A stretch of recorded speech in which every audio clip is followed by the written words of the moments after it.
This exercise deals with double declining balance depreciation. And an important rule in this method of depreciation is never depreciate below the residual value. So, company acquired equipment at the beginning of the fiscal year for $113,000, has a useful life of 5 years and a residual of $13,500. Determine depreciation expense for each of the first 2 years by the declining balance method. And you can call it the declining balance method, you can call it the double declining balance method, it's still the same. And round to the nearest dollar. So, here's our little chart. Start with. And remember, the most we can depreciate this asset is the cost minus the salvage value, or $100,000. That's the most we can depreciate this. Another rule for double declining balance method is you do not subtract the salvage value or residual value when you start your calculations. You do for straight line, but not for this method. So, year 1, $113,500 times 40%. Now, the double declining balance method says that you take twice the straight line rate. So if you had an asset that was supposed to last 5 years, it's really being depreciated at a rate of 5 years, which would be 20% each year. But if you double the straight line rate, that's going to be not 20% each year, but 40% each year. So let me say that one more time. If the life of the asset was 5 years, that means you're depreciating it 20% a year until you depreciated the whole thing. That's straight line. But the double declining balance rate would be twice that, so it's 40%. Anyway, $113,500 times 40%. Depreciation first year is $45,400.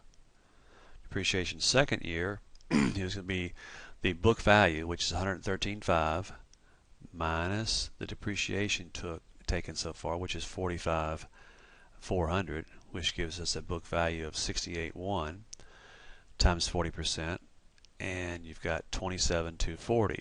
So they want to determine the depreciation expense for the first 2 years, and that's the answer. But I'm going to go a little bit further. So those 2 years are the answer.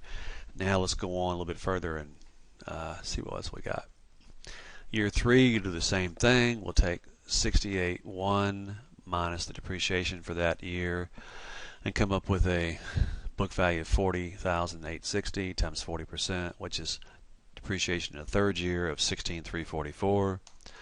Fourth year, same thing.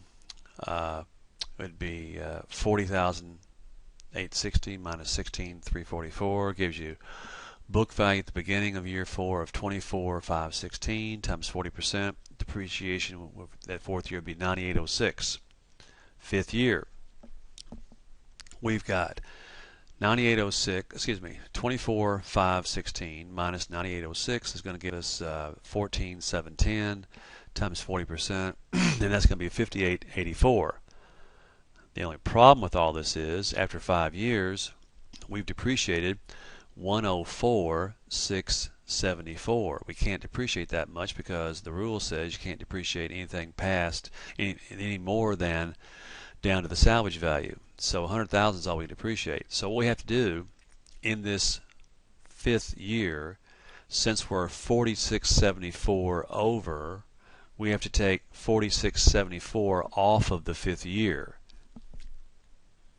So that means that we will depreciate it not 5884, but 5884 minus the 4674 that we're over, or it will. This number now becomes 1210, so that our total 5-year depreciation is going to be $100,000. And I believe that's the end of that.